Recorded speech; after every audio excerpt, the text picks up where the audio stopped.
Retro Ghetto. Hi everybody, welcome back to the Retro Ghetto. And just a day or so after I filmed my previous video where I was looking at my full Super Nintendo set update, I received an alert from CEX for a video game which has become very, very high on my list of priorities.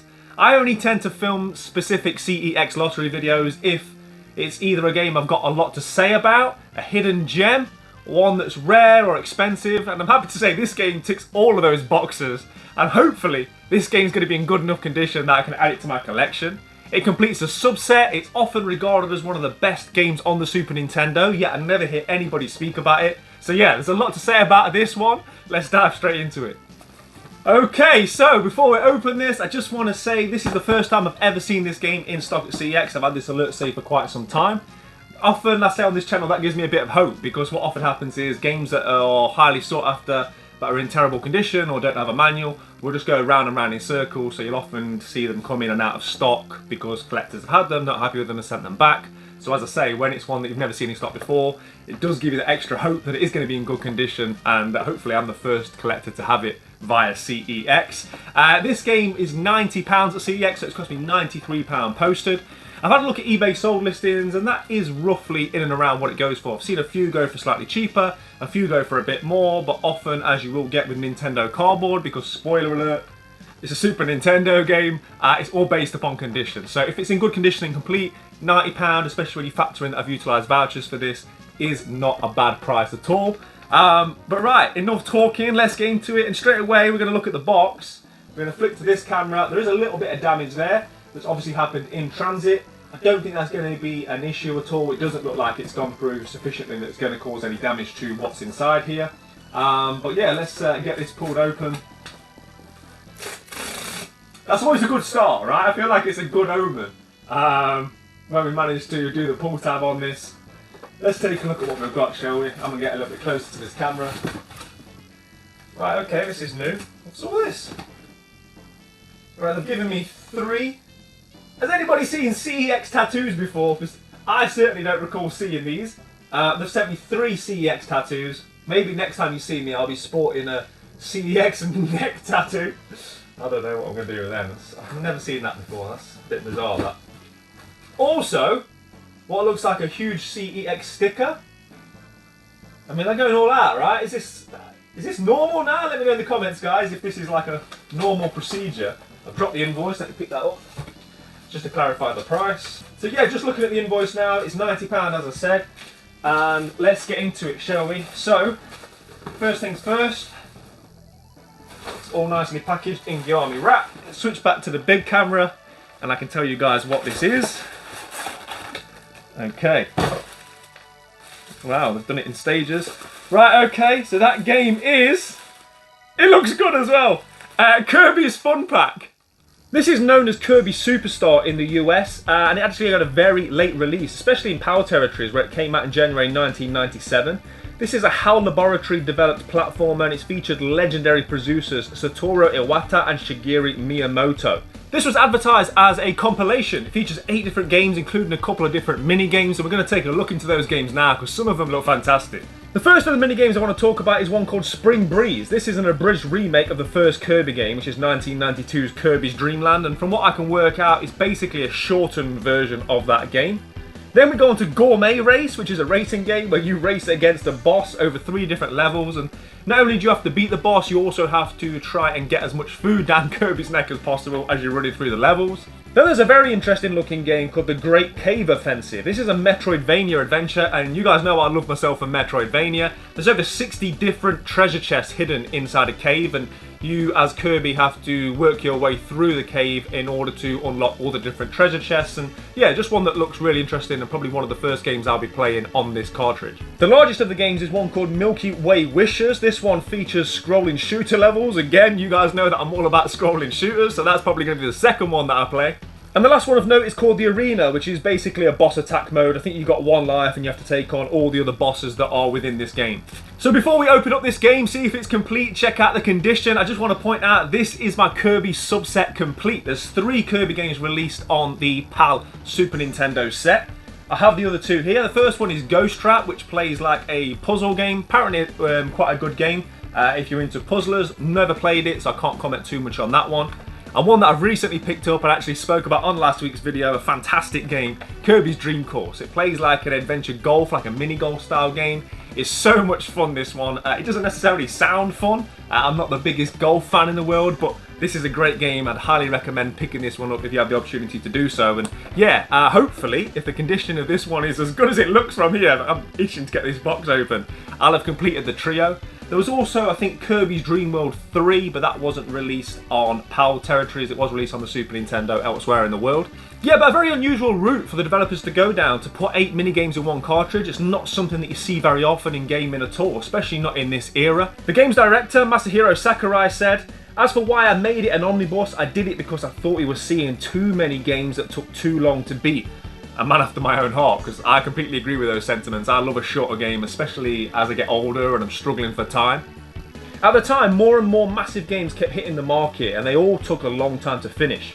By creating an omnibus collection of quick-to-beat individual scenarios, each complete with unique gameplay, I thought I could provide a lot of content without causing players to grow tired of any one style. This game actually took over 3 years to develop, which is unusual for games of that era. One of the reasons why it took so long is that during its development time, Donkey Kong Country was released, and I think the developers saw the graphics on Donkey Kong Country, saw the revolutionary ways in which Rare made that game, and actually went back and changed some of the graphics within Kirby's Fun Pack to match the high level of quality visuals that Donkey Kong Country provided. Due to how long the development took of this game, there was actually another minigame that was scrapped for it. I think it was called Kagero's Mansion. This was going to be a horror style game. I think it's such a shame that one didn't make it, because putting Kirby in a horror style setting, they just seem worlds apart, right? And I think it would have been really interesting to see how that dynamic would have meshed, but I think there's probably enough games on this cartridge to consider it to be good value for money as it is. Right, okay, so before we get into the condition of this and whether or not it's complete, I just want to talk about how critically acclaimed this game was on its release. IGN gave this an 8.5 out of 10, Nintendo Life gave it a 9 out of 10, GamePro gave it 5 out of 5, and Games Radar put this in the top 20 Super Nintendo games of all time. It's very difficult to sit here and say, oh, this is a hidden gem, because it's a mainline Nintendo title, it's a Kirby game, it's a massive franchise within its own right, but I never hear anybody talking about this game. Obviously, I watch a lot of Super Nintendo content. I like to think at this point in my journey, I know quite a lot about the system, and it's definitely one of them games that somewhat got under the radar. People never talk about Kirby's Fun Pack, and hopefully I can shed a bit more light on that with this video, and hopefully I can add it to my collection. Let's find out, shall we? So, full disclosure, I've already had a sneak peek of this, as you guys have, and it looks to be in fantastic condition, so let's... Oh, it slipped out. Wow. Okay, guys, I don't like to use the M word, but there's barely a mark on this. This is unreal. This is like... Where is it? There's a game, I think it was Lost Vikings, that was like close to mint. I did on one of these CEX lotteries. I'm struggling to find... Right, there's a tiny blemish here, I think it's out on camera, where the corner looks like it's been knocked. Other than that, this is almost flawless. Right, if there's a manual in here, this is probably the best CEX lottery I've done, or one of, certainly Super Nintendo wise, right? Nintendo cardboard. This is unreal condition. I don't know, let's get into it, let's have a look. I'm gonna let you guys see first, right? Is there a manual? Right, no, it don't look like there is. Okay, so everything looks okay. The cartridge itself looks nice. The odd little scratch. All looks legit. I think it's got the additional like chips at the end. I think that's the Mode 7, right? That they utilised towards the end of its life cycle. But yeah, this is not an original inner tray. And as I say, right, okay.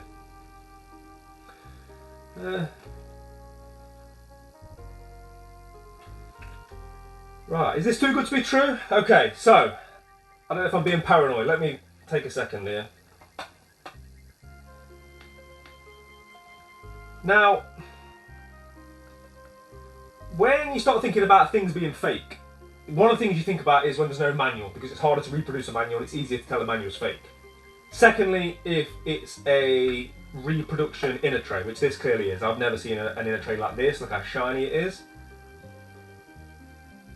And now I've seen that and adding it all together, it's making me question the validity of this box because it's in such good condition. And I don't know, this seems a bit off. I have felt this once before about a game and it turned out to be legit. But the inside of this, like, it's going to be hard to show on camera, I think. But this isn't like a block colour. It's not coming through on camera. We'll go back to the other camera. I don't know if you'll be able to see it better on this one. This isn't like a block flat colour. It's almost like a recycled material. Like there's lots of sort of elements in it. I'll be doing overlay on the screen now. And just seeing it in the light as well, it almost feels like textured. I'm not sure about this. I don't know if this is my paranoia. If I was sitting here now, there was a nice manual and a couple of dents and this wasn't as in good condition and it was an original tray, which would be easier to put in here, right? But yeah, I don't know. There's something throwing me off about this, I'm going to be honest. I've never received a counterfeit from CEX before, so I've got no reason to suspect based on anything like that, other than, I don't know, it just don't feel right. There is a part of me that thinks this is a very late release. This is like 1997. There's not many Super Nintendo games released that year. And what I've often found out, as I found out with Terra Enigma, as the years roll on, there are slight differences in the way that these cardboard boxes are reproduced. So there's like differences in the materials used, slight different ways in which they're cut. But, I don't know. Fakes have got a lot better in recent times. It used to be when you looked at the small print on the back, it was sort of like, wasn't clear. It was a bit blurry. This is all very clear. It's just, I don't know, coupled with how good the condition is, something feels off to me. I think the best thing for me to do here is cut this video. I'm going to contact a few of my high-end Super Nintendo collecting friends, because I know people in certain Facebook groups that, yeah, we're talking like a different level, right? We're talking about collectors that only collect mint, sealed, graded, all that kind of stuff, and they're an encyclopedia of knowledge when it comes to this kind of thing. So I'm going to take a few photos of this. I'm going to look into this one a little bit further, compare it with some other examples of this game online, and I'll get back to you, if not later on today, tomorrow, to figure out what's going on with this. But yeah, to be continued. Ghetto. Right, okay, so it's the next day and my immediate concerns have proven, unfortunately, to be right. This is in fact a reproduction, a counterfeit, a fake. That's a fugazi. How do you know it's a fugazi? You looked at it for 2 seconds. What is a fake? Yeah, I know what a fugazi is.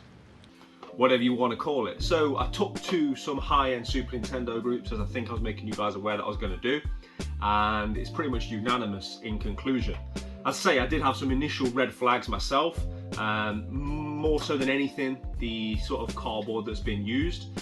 It just didn't seem right, and then it didn't feel right. The sort of feedback that I've got, and what I'm hoping I can now pass on to you guys and try and get some benefit from this, basically give you guys some things that you should be aware of and looking at for yourselves with future CEX lotteries or eBay purchases, or, you know, probably most collectors have got that one game sitting on the shelf that we don't want to believe is fake, but we've got our suspicions.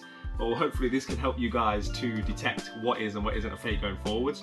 So as you'll be seeing on screen now, with the flaps on these boxes, there should be like a little bump. What I can only describe as like a little bump, a little dimple on the flap, and this one doesn't have that. So that was one of the things that a lot of people pointed out to myself. But more damning than that, and what gave me unanimous, conclusive proof that this is in fact a reproduction. If you look at this box, again I'll probably put an overlay so you can see it better, where it says Super Nintendo Entertainment System, it should say TM. There should be a TM after Super Nintendo. I've seen a few legitimate copies that all say TM after Super Nintendo. So it's a bit sloppy on the part of the people that have produced this as a counter fit, because, you know, that's quite a big thing to miss, right? It should say TM. So once I saw that, I knew 100% unanimously this was in fact a fake. So yeah, it's somewhat unfortunate. As I say, I think it's somewhat of a difficult one. I don't want to be too harsh on CEX because fakes are getting better. This is the thing, and this is what I'm hoping this video can now do. Hoping it can make people more aware of it and just be more mindful going forwards. I'm not saying this is a huge problem within CEX, because like I say, I've ordered hundreds of games from CEX over my years of collecting. This is the first one I've had that has been a counterfeit. But I do think as these counterfeits are getting better and better, CEX have got to be more aware of it. CEX staff members, I think there was enough red flags here that somebody should have pulled this up Firstly, if you're getting a cardboard box that's almost 30 years old in this condition, that straight away should be like, okay, this is in very good condition. Let's just have a closer look at it.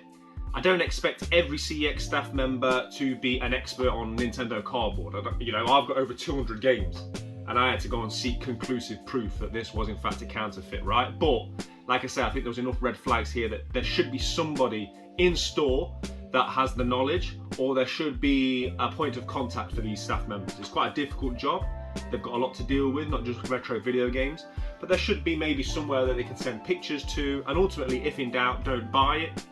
You could also argue this ties into the no manual thing, right? It's a lot easier to counterfeit games without a manual. Obviously, it's not as cost effective for the people that are producing these if they also have to produce a 20-page colour manual and staples and all the rest of it, right? So again, it's just another red flag that maybe this staff member should be aware of, and hopefully it's something that going forwards that can be eradicated. But one of my concerns is that as these reproductions get better, I've had a look on eBay, you can buy reproductions, they're clearly labelled as such, but even if the seller's intentions are legitimate and genuine, you don't know ultimately what's then going to happen with those if people are then deciding to put real cartridges inside them to then double the money at CEX. This one in particular sells unboxed for £45, whereas it sells boxed for twice that, £90. If they got cash for this, they got £52 as opposed to 21 for unboxed.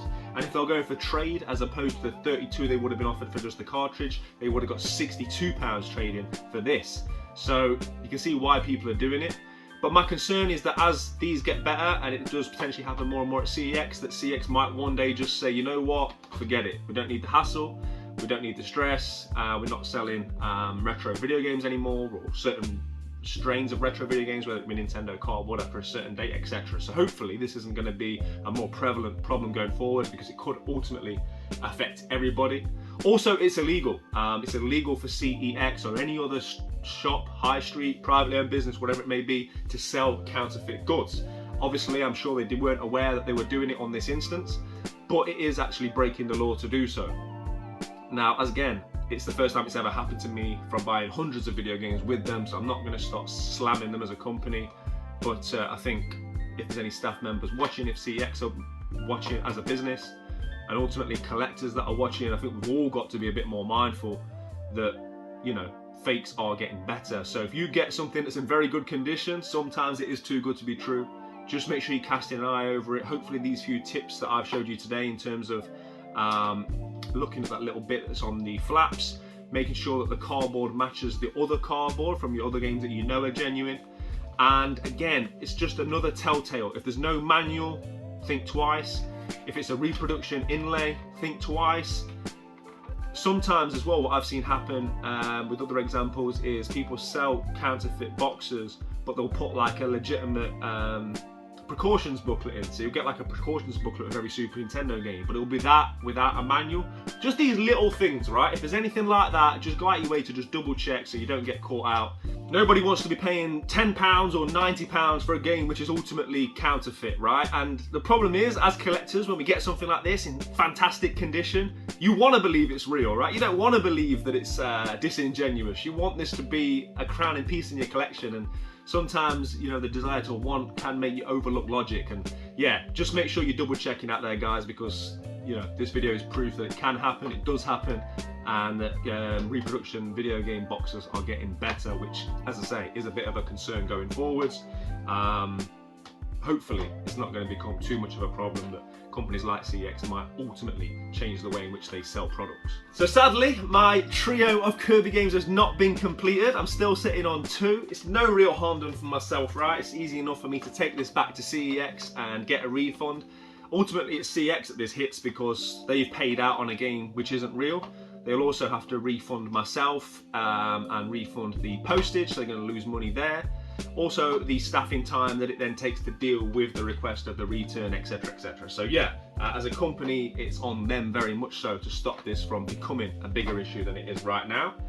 But to end on a more positive note, I've still got this copy of Mortal Kombat, legitimate copy of Mortal Kombat, should I say, complete in box that I'm giving away. Check out last Wednesday's video, my full Super Nintendo set update video, if you want to be in with a chance of winning this. I'm going to be giving this away on Sunday's vlog. Guys, let me know in the comment section if you've ever received a counterfeit game from CEX. It's never happened to me before, but I'll be interested to know just how prevalent this is, and if it's ever happened to you, please share so in the comment section below. Thank you very much for taking the time to watch. Play your games, keep it retro. I will see you all real soon. Take care. You're watching the Retro Ghetto. Ghetto. Ghetto! Yeah! Lock into the retro ghetto.